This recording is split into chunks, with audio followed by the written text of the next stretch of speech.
é para quem está com problemas no processo de desenvolvimento e quer ver aqui um pouco do nosso case, para quem vai começar uma empresa e quer ver como a gente escalou, como a gente, naquela etapa, mexeu no nosso processo. E, por fim, quem não sabe o que é Continuous Delivery, veio aqui só para salvar o seu casamento. Beleza? Então, meu nome é Bruno Guizzi, eu sou um dos fundadores e sou CTO da Resultados Digitais. Eu comando um time aí de mais ou menos 70 pessoas, tá? Eu tenho 9 times de desenvolvimento, entre cada time desse tem Product Managers, Designers, desenvolvedores, QA, DevOps, então, né, toda essa faixa que vocês estão acostumados. A Resultados Digitais, ela tem um produto, só para contextualizar vocês aqui no que era o meu desafio, tá? A gente tem um produto chamado RD Station, ele é uma plataforma de marketing digital. Então, o que isso quer dizer? A gente pega todas essas verticais, e-mail marketing, redes sociais, BI, landing page e põe num lugar só. Então, aqui já começam meus problemas, né? Então, eu quase que tenho vários produtos num só, né? A gente tem um volume grande de dados aí, a gente acaba incorporando parte do tráfego dos nossos clientes. Então, hoje a gente dispara aí 150 milhões de e-mail, a gente tem código script em todos os sites, lojas dos nossos clientes. Tá? E, mais ou menos, aí a dimensão que a gente trabalha, aí a gente tem mais ou menos 4 mil clientes no momento. Esse é um evento que a gente realiza lá em Floripa. E, no total, na empresa, tem em torno aí de 280 R2ers. Beleza. Vamos começar a apresentação, então. Que diabos isso tem a ver com casamentos, né? Então, eu vou voltar no tempo. Né? Em 2013, eu casei. Tá? 2013 para 2014, a empresa foi fundada em 2011. Né? Essa é a minha esposa, acho que ela não sabe que ela está aqui nesse momento, viu? E eu vou contar a história, né? Eu tinha acabado de casar e vou contar como estava a minha vida em 2014. Tá?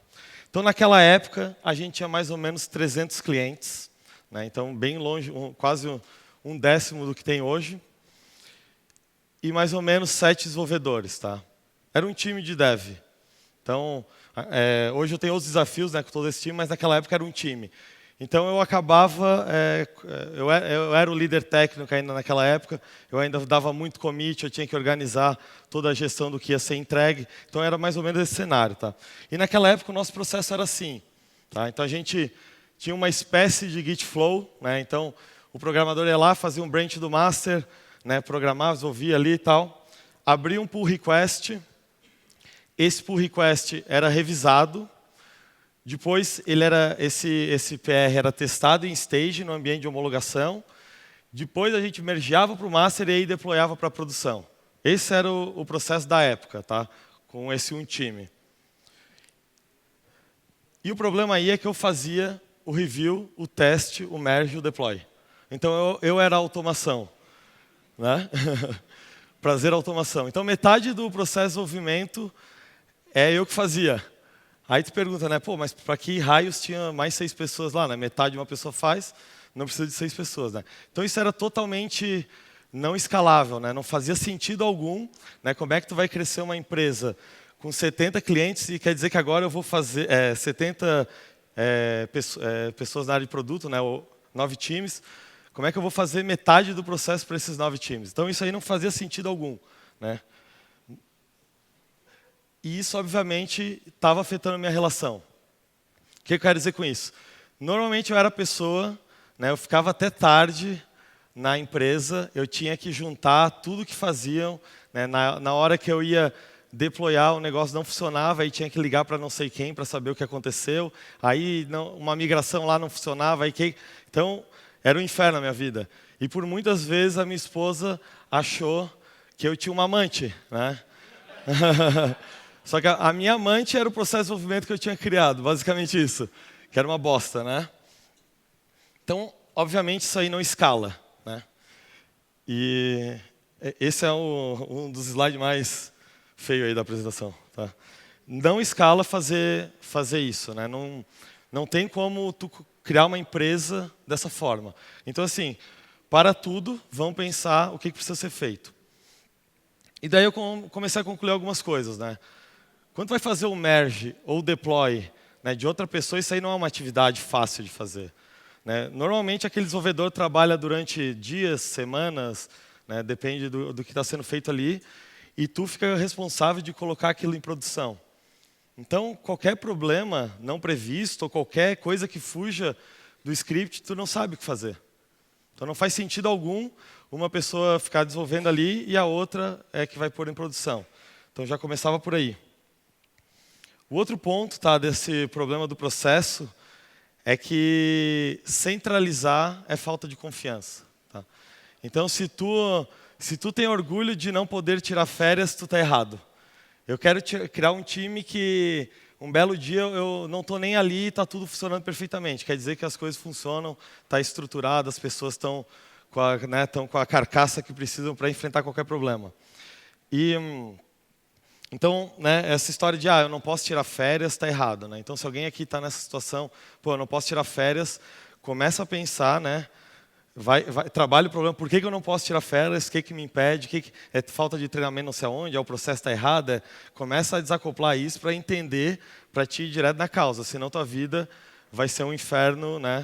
Alguns aqui não casaram, quando casar vão descobrir que isso não vai funcionar. Outro ponto, eu era o gargalo para gerar valor. Então, tu tinha uma equipe de desenvolvimento que estava produzindo coisas, então vinha 3 coisas ali, e aí eu que tinha que juntar tudo para entregar para o cliente. Então, nosso cliente tinha que esperar mais alguns dias porque o nosso processo era ruim, que não faz sentido algum. Então, se a gente está brigando cada vez mais por entregar valor para o cliente, por trazer, por trazer velocidade, então a gente tem que criar um processo que permita isso. E por fim, de todos esses pontos aí desse problema processo, é uma cultura ruim. O que eu digo cultura ruim? Porque uma cultura que alguém pode fazer cacaca porque o outro vai arrumar. Então eu sou desenvolvedor, eu vou lá e escrevo, não, o Bruno não vai passar, ele vai pegar um problema. Então eu acabo terceirizando parte da minha responsabilidade, que é entregar algo direito. Porque tu sabe que a outra pessoa vai resolver em caso de problema. E essa cultura também não escala. Não é assim que vai funcionar quando uma empresa cresce. Beleza? Então, assim, o primeiro ponto aí, se vocês estão vivendo essa atual fase, é dar poder para as pessoas. Então, as pessoas precisam ser empoderadas de tomarem decisões, de agirem mais. Esse poder, não é de um dia para o outro chegar, agora faz tudo aí. Está aqui o budget. O cara que nunca fez nada, tu entrega toda a gestão da empresa. Não é assim. É algo que escala. Mas tu já tem que, quando tu é o gargalo, o ponto centralizador, tu já tem que começar a soltar isso. E, obviamente, quando tu dá poder para as pessoas sem uma estrutura, elas vão fazer cagada.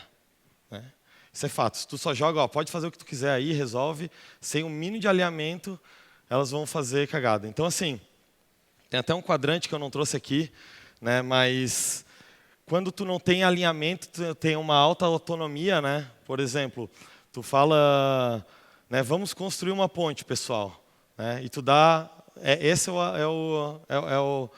é o ponto, e as pessoas têm uma alta autonomia, cada um vai construir uma ponte para um lado, o outro vai atrás do tijolo, o outro está construindo a ponte lá, o outro está fazendo o rascunho, então precisa de um alinhamento mínimo.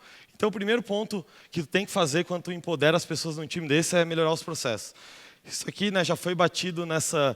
Eu participei à tarde aqui e já vi várias pessoas falando, automação, etc. Eu vou repetir rapidamente. Primeira coisa, obviamente, teste, cobertura. Eu não confio em sistemas sem testes. Lá na RD, a gente tem uma cobertura aí de 95% de todos os nossos sistemas. Isso não quer dizer que não tem problema. E também isso não quer dizer que tem a cobertura legal. Os test cases têm que estar decente. Mas isso me garante uma tranquilidade. Na sexta-feira, eu durmo à noite porque eu sei que as nossas regras de negócio evoluem, os modelos evoluem, a gente desacopla sistemas, mas o core está ali, a gente pode mudar e não vai impactar os 4.000 clientes. Eu conheço empresas que iam refatorar coisas, mudar e sumia o botão da home. Para mim isso aí alguém está levantando a mão, eu aqui. Não. Isso aí é inadmissível. Então... Isso aqui todo mundo já bate, mas quem não faz ainda deveria fazer. Eu sempre brinco com o meu time. Se tu fosse um cirurgião, tu estaria matando pessoas, provavelmente. Então, consciência. Obviamente tem teste, integração contínua, cada commit roda os testes. E eu uso uma ferramenta, é o Circle CI.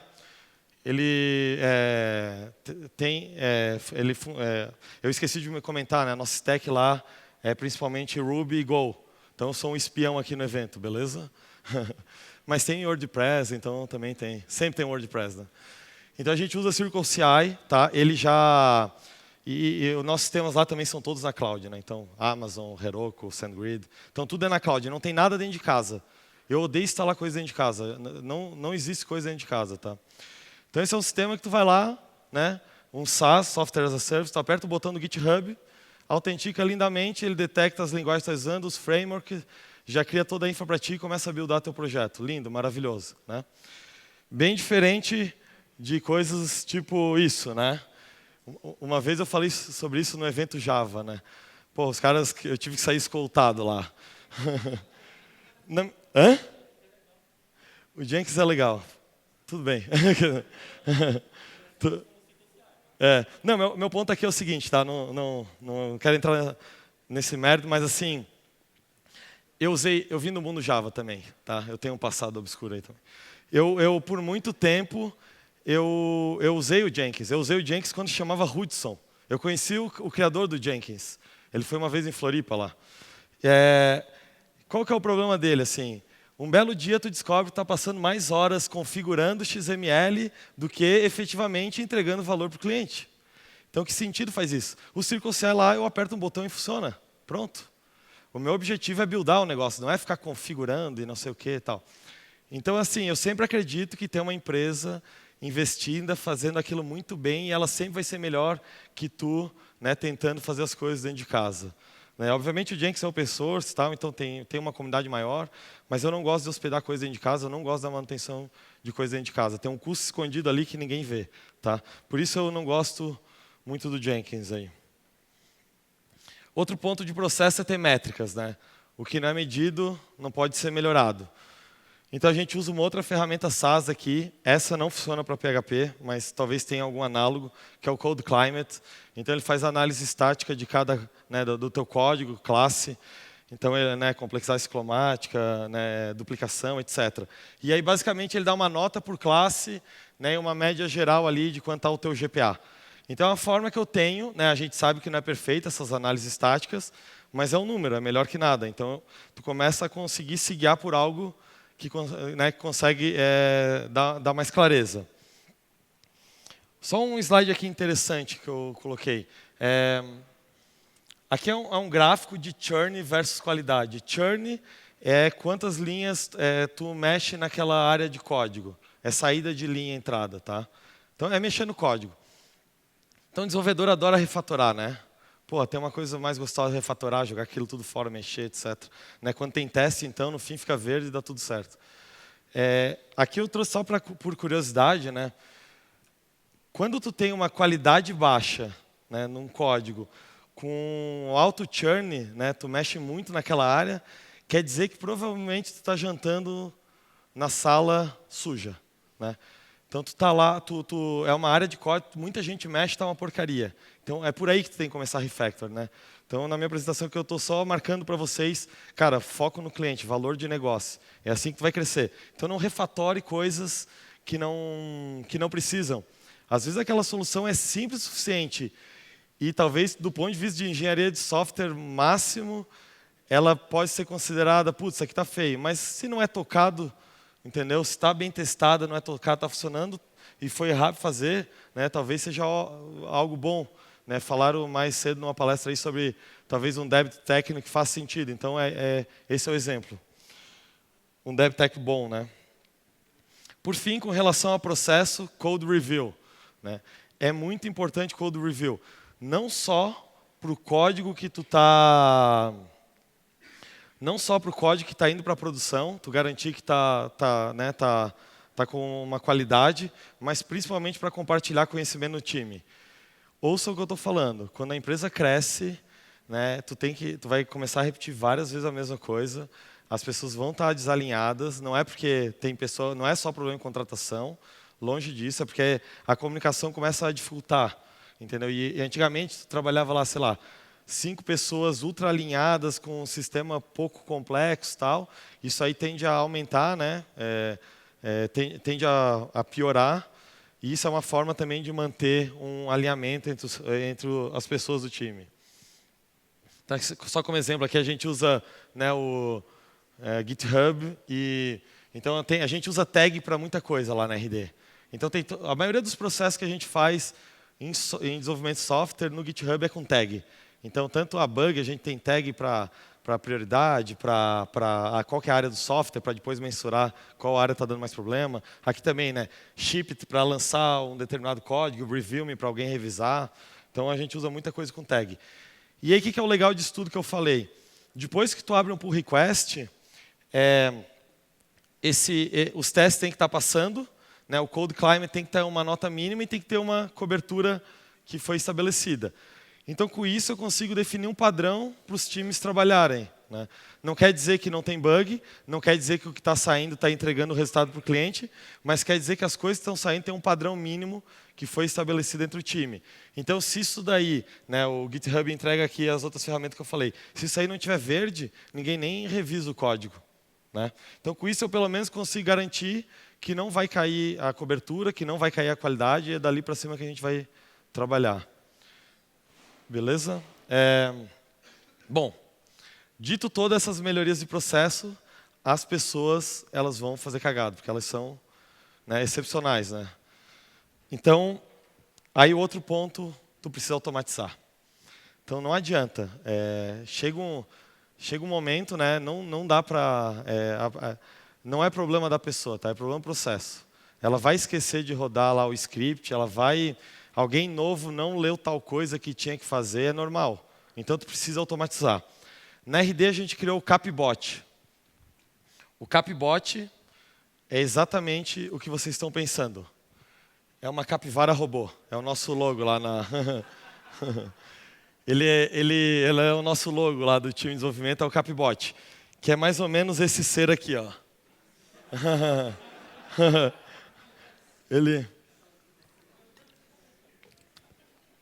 Antes de eu falar do Capbot, tá? O Capbot ele é um fork de um projeto do GitHub chamado Hillbot, que é um robô para chat, né? Então, esse é o Capbot. Olha como ele trabalha ali. Pô, trabalha pra caramba. Merece aumento o Capbot. E os nossos designers são incríveis, né? Eu não sei, eles descem para fumar lá na pracinha e aí voltam com né, com a capivara azul com óculos. Incrível. Bom, o Capbot ele é muito legal. Ele consegue fazer coisas tipo, né, encorajar as pessoas, né? Pô, Capbot, aplaude, olha o que eu estou fazendo, me dá uma motivação aí. Então ele é um cara muito legal, ele está sempre bem humorado. Mas ele não serve só para isso, tá? Então, na RD a gente usa tudo Slack. Então, se alguém aqui está usando ainda Gtalk, Skype para conversar, já vou falar agora que não vai escalar, não vai funcionar. Porque, primeiro, o que acontece? Cada pessoa nova que entrar na empresa vai ter que adicionar todo mundo. Mesmo que não tenha adicionado todo mundo, vamos supor, está usando o Google Apps. Tem uma dúvida, com quem que eu falo? E aí tu vai falar com a pessoa que não vai responder a tua dúvida, ou vai falar com a pessoa que tu está interrompendo, que não era para falar. Então, uma estrutura como Slack permite lá tu criar canais. Então, entra alguém novo, ele pode se instruir lá no canal, tem alguém que pode ajudar naquele canal. Então, em vez de ficar uma comunicação muito bilateral, a gente joga mais para canais aí. Então, dá um incidente, a gente cria um canal para resolver. Quem precisa ficar informado que não seja só de dev, né? A equipe de atendimento entra no canal também, está lá acompanhando. Então, é a solução. Tá? A gente tem um canal para deploy, o nome é Danger Room, né? Então, a gente deploya tudo via Slack. Fala assim, Capbot, deploya tal pull request em produção. Aí o Capbot vai lá, pega o pull request, roda todos os testes, vê se está verde, e aí deploya para produção e diz, ó, tá lá, tá em produção. Capbot me põe na fila de deploy, né, para ter uma fila às vezes, né, de quem vai deployar na sequência. Então, a ideia é que tudo que tu tem que gastar tempo, né, na mão, ou que, puta, como é que faz isso? É tu começar a automatizar via, né, algum tipo de robô. Para vocês terem ideia, eu conheci empresas que, né, o Capbot pedia até comida. Né? O pessoal tinha uma rotina que era, o que tu vai comer, o que tu vai pedir? Então, eles pediam o Capbot, é a hora de comer. Aí cada um ia falando o Capbot e depois ele fazia o pedido. Assim. juntava tudo. Então é bem legal. E o Slack está vindo com uma visão bem legal aí de tudo ser feito por ali. Beleza? Então assim, como é que ficou o processo? Aqueles 3 primeiros pontos continuam igual, só que agora o que mudou? Essa review que eu fazia é feita por alguém do time. Alguém abre o pull request, preenche as condições lá e essa pessoa revisa. O deploy é feito via Capbot, tá? E quem é responsável por deployar não sou mais eu, é o cara que fez. O cara que fez aquilo, né, ele e o time dele é o maior interessado por aquilo no ar, entendeu? Isso porque, né, as metas são cobradas do time, né? Então aquele time tem que entregar coisa. Então ele é o maior interessado. É simples a equação, né? Senão tu não consegue mostrar o teu trabalho. E a gente deploya antes para a produção e depois dá um merge no master, né? Antigamente a gente dava um merge e deployava. Por que a gente faz isso? Depois, quando está falando em continuous delivery, o último teste é sempre em produção, né? Então tu vai ver, né, se alguma coisa estourar lá, tu vai dar rollback e voltar. Então quando começa a mergear muito com o master antes de ter certeza, provavelmente algum branch pode infectar o master. Quando tem um time grande, todo mundo já fez branch, aí dá um trabalho do cão para voltar tudo e sincronizar tudo que começaram a trabalhar. Então, por essa razão, a gente faz o merge depois só do deploy. E o Capbot controla isso, tá? Se tentar deployar algo não está sincado com produção, ele não deixa. Ele fala, cara, isso aí está diferente. E aí ele fala o que tem que mergear. Beleza? Então, quem abriu o PR é responsável por levar a produção. A ownership, né, aquela visão de empower the people. Ele é responsável. Só que agora ele tem um processo para seguir que vai evitar que ele faça, né, coisas muito problemáticas. Aqui está um exemplo só, né? A gente costuma fazer em torno aí de 9 pull requests por dia, né? Entre correções de bug, melhoria, feature nova, questões de performance, etc. Tá? Testes, né? Então, mais ou menos isso aí que tem rolado. E com isso, todo mundo fica feliz, né? Só que não é bem assim. Tem uma última dica que eu queria dar para vocês, né? O último ponto para isso funcionar de fato naquele contexto de empresa que eu coloquei, tu vai ter que trabalhar uma cultura melhor, tá? Tem alguns aspectos da cultura que tu vai ter que arrumar. Essa palavra está na moda, né? DevOps, DevOps. Mas aqui o ponto é o seguinte: a gente trabalha com volume muito intenso de dados lá na RD, né? E para alguns clientes é muito crítico. O nosso sistema está no meio de um sistema de CRM, está antes de um CRM. Então imagina a felicidade de uma empresa quando ela está com algum problema no nosso sistema e não começa a receber, né, os contatos que ela tem que vender ou qualquer coisa do tipo, né? Na prática, quando ela começa a perder dinheiro, deixar de vender. Então, né, vira um inferno. Quando tu tem 4.000 clientes, né, tu pode imaginar qualquer queda, né? Quando me perguntam, putz, qual que é a tua maior preocupação, né? A minha preocupação é sempre a operação, assim, né? Então, aquele dia que tu vai chegar e está o inferno, né, na empresa, então com algum problema crítico. Então a gente leva isso bastante a sério. E aí aqui a cultura DevOps é mais como é que tu traz esse mindset para os times, tá? A gente tem um time de operação dedicado, né? Tem uma galera hardcore ali, muita questão de Big Data, e eles trabalham muito para diluir esse conhecimento em outros times, tá? Normalmente eu vi 2 tipos de configuração assim com empresa em crescimento, né?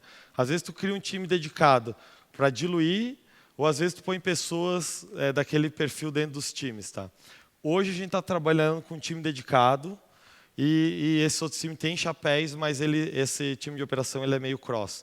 Então o grande objetivo aqui é tu criar uma cultura que a galera consiga desenvolver com esse pensamento melhor alinhado, assim.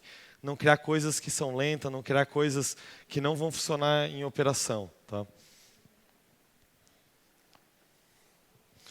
Questão de qualidade aqui. Cara, por muito tempo eu achei que só os testes automatizados iam resolver a nossa vida. Que eu nunca ia precisar de QA. Eu estava totalmente errado, tá?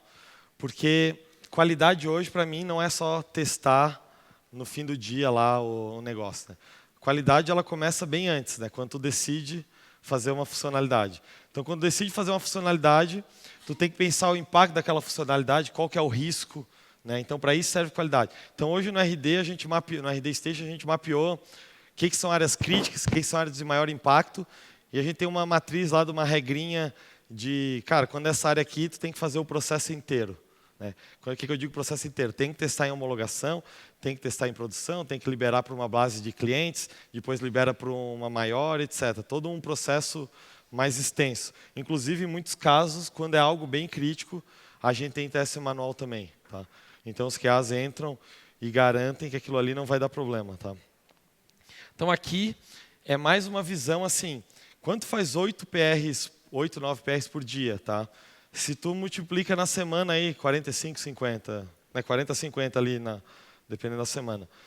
Se tu tiver uma taxa de erro, né, de 2%, como foi o caso para nós durante um tempo, a gente está dizendo de um problema por semana. Um problema por semana vezes 4 é 4 problemas no mês. Tá? Se um desses problemas é algo crítico, pô, tu está infernizando a vida do teu cliente. Né? Toda semana vai ter um problema que vai infernizar ele. Então tem que trabalhar muito para reduzir isso. Né? A gente até internamente criou lá um indicador por time para dar uma nota assim, para a qualidade. Que aí é bug acumulado, incidente, resolução, tem toda uma média ponderada lá para a gente ter um guia se aquilo ali está funcionando ou não. Por fim, questão de cultura é muito importante, tá? Tu, como desenvolvedor, ter uma visão do negócio. Né? Tu tem que entender para que serve aquilo que tu está fazendo. Eu sei que falaram nessa tarde isso de novo, eu estava aqui. Mas é que hoje, menos naquela época da empresa, quando era um time só, que eu estou contando a história, mas mais hoje nesse crescimento, se tu não tem se o teu time não consegue entender o que vocês produzem, pô, tem decisões do dia ali de desenvolvimento, né, que tu não consegue tomar porque tu não entende o contexto, tá? E mais ainda, assim, eu não acredito mais em burn down, assim. Eu não acredito em entregar burn down.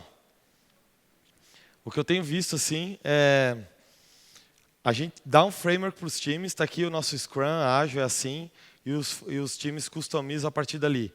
Mas mais importante que entregar aquele burn down é entregar sucesso. Né? E quando eu digo entregar sucesso, obviamente, tem um Product Manager lá com um processo de como tem que pegar feedback, o que tem que mexer, etc, etc. Mas não é para ele ser sozinho no time, né? É para o time ajudar ele, é para o time discutir, é para o time trazer, eventualmente, soluções boas. Né? Então, eu acredito muito mais, né, na entrega de sucesso do que simplesmente burn down. Então, por isso que eu reforço essa questão de entender para que tu está fazendo aquilo. Né? Pô, programadores são pessoas inteligentes de natureza, né? Toda a matemática, etc. Pô, questões de negócio também tem lógica, tem matemática, né? Quanto vende aqui, churn ali, não sei o quê. Então, eu acho muito importante, tá? Então, essa cultura, qual que é o grande objetivo? Né? Compartilhar aprendizado. Nesse crescimento vai ter times que estão melhores de um lado, piores no outro, mas é importante tu tentar ir equalizando, entender onde está a dor de cada um para compartilhar o aprendizado. Bom, rapidamente aqui. Então, com isso a gente matou ali, né? Melhorias de processo, automatização e cultura. Tá? E com isso deixou a minha esposa muito feliz que eu comecei a vir para casa mais cedo, continuar trabalhando de casa, né? Mas vocês sabem que não é tão simples assim. Mas pelo menos eu não tinha um amante, eu ia para casa. Né? Beleza? Só que um plus aqui para a gente ir fechando a palestra. Dito tudo isso, tu vai ter problemas ainda. Tá? Tu vai ter incidente, vai ter bug. Então, algumas lições aprendidas rápidas aí, tá? Então, só aqui para ilustrar, né? Pô, não está animado ali o do meio. Mas né, o ambiente local sempre funciona, né? Corta aço e tal. Eu sempre tive vontade de levar as máquinas da equipe de desenvolvimento para os clientes direto, assim. E falar assim, cara, nem reinicia, nunca mais. Fica usando aí. Né? Stage é um ambiente mais ou menos confiável. Eu havia um caminhão ali, ia frear, quase matar eles tudo, mas não animou. E por fim, produção, vocês sabem que tudo pode acontecer, né? Então, por que tudo pode acontecer em produção, né? A empresa cresce, os modelos mudam, os dados também mudam, mas às vezes não mudam. Quer dizer que alguém esqueceu de migrar algo, alguma coisa agora tem uma restrição que não tinha antes, então lá tudo pode acontecer. Beleza? Então assim, com relação a aprendizados, quando a gente ia fazer esses deploys mais impactantes em produção, né? Por muito tempo, a gente em vários casos ainda usa fork de banco. O que eu quero dizer com isso? A gente pega aquela área do banco que vai ser impactada pela nova mudança, né, pela nova feature, nova mudança de código, né, pega uma amostra, ou em alguns casos, quando o banco não é tão grande, pega o banco inteiro e tenta rodar as migrações e testar no banco de produção. A gente teve inúmeros casos de estar tudo ok, tudo ensaiado, e quando ia para a produção, não dava certo. Então, em alguns casos, a gente testa com o banco igual de produção antes de ir para a produção. Um outro ponto aqui, esse eu acho muito importante, tá? PR incremental. O que é PR incremental? Não é para te fazer um PR da feature inteira, pá. Né? Aí tem downtime no sistema, né? Tu vai lá, tem que migrar uma tabela de milhões lá por um índice e tal, e tem que parar o sistema. Né? Então não é essa a ideia. PR incremental assim, tu vai fazer essa feature, o que são as mínimas coisas que tu precisa ir entregando ao longo do processo para garantir que vai funcionar. Até porque quanto mais tempo um PR leva para ser mergeado, maior a chance de erro. Porque maior a chance deles terem, né, alguém ter mudado aquela área do sistema, pode dar problema de merge e esse tipo de coisa. Então a gente normalmente começa um PR com estrutura de banco, depois vai evoluindo, então tu vai, aos poucos aquilo já vai entrando e ser parte do sistema, né? Beleza? Por fim, Canary Deployment, então a gente libera áreas do software, né? Quando a gente fala que tem aquele risco, normalmente a gente libera para as contas de dev, depois libera para a empresa, depois libera para clientes champion, depois libera para mais uma turma e depois libera para todo mundo. Então tem toda uma evolução. Esses deployment pode ser feito, né, no nível de infraestrutura, né, ou o que eu vou dizer aqui, vocês podem fazer um if no código, tá? Não é ruim. E não sou só eu que estou falando, o GitHub faz isso também.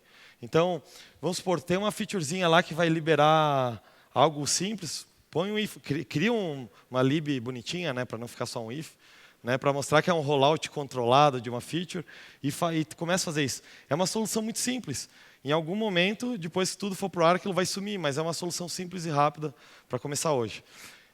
Rapidamente, plano B, tudo que é crítico tem que ter horário, né? Nosso sistema ele funciona muito em horário comercial, que é uma característica nossa, tá? Mas, né, eventualmente no de vocês não vai funcionar. Para nós é bom. Então tudo que é muito crítico, a gente ainda reserva horário, tá? Quando são coisas muito críticas, né? Eu não vou fazer um deploy de uma mudança muito estrutural do nosso e-mail marketing às 3 da tarde, que é onde está pipocando, né? Então a gente vai fazer em outro horário, né? E aqui a questão de roteiro, coisas críticas também, saibam bem, anotem tudo que tem que fazer, né, de preferência com script. Eu já tive inúmeros casos de deployar coisas complexas e alguém esqueceu de desligar tal coisa ou ligar tal coisa, e aí a gente ficou ali com problemas por causa de uma besteira. Estava tudo ok, mas o ser humano falhou. Então nem tudo vai conseguir automatizar, mas deixe bem claro. E tudo que vai tem que ter uma estratégia de volta, né? Porque tu tem que considerar o erro. Então, tudo que a gente põe para a produção, a gente sabe como vai ser o rollback em caso de problema. Inclusive coisas de banco que são, às vezes, coisas mais tensas, né, que podem não ter um rollback. Beleza? Então, né, tem 1 minuto, né? Então, só para fechar, né, em God We Trust, All the Others Must Bring Data, a gente usa para monitorar a operação New Relic, então tudo que é deployado a gente já vê no New Relic como está. A gente usa o Libra também para séries matemáticas. Então, diferente do New Relic, a gente consegue dizer, começa a monitorar aqui, daqui até aqui, e a gente sabe o que está acontecendo, quanto tempo está levando. Então, ele é uma camada um pouquinho acima para trazer info de business, assim. Outra coisa que eu vejo muito, todo mundo cria um monte de dashboard. Dashboard não serve para nada se tu não receber informação quando dá problema, né? Ninguém vai ficar a tarde inteira olhando uma TV, fim de semana olhando uma TV. Então, crie ferramentas que te avisem de problema, né? Então, a gente usa o Log Entries, que é uma ferramenta SaaS para log. Se entra uma regex ali com algum problema, a gente já é avisado.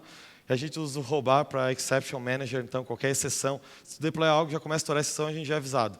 Então todas essas ferramentas, elas avisam, incomoda o celular, Slack, acorda quem tem que acordar, faz o inferno até resolver. Então assim, a minha mensagem para acabar essa palestra é assim, se tu está fazendo algo que não escala, seja em processo, em ferramenta, em pessoas, em qualquer coisa, tá? É uma disciplina, né? Tudo que chegar até ti, pensa, cara, isso aqui devia ter chego, por que chegou? Isso aí não vai escalar, não é assim que funciona. Então tem que começar a mudar hoje. Reflita sobre o que está acontecendo e comece a mudar. E com isso, né, salve o seu casamento. Beleza?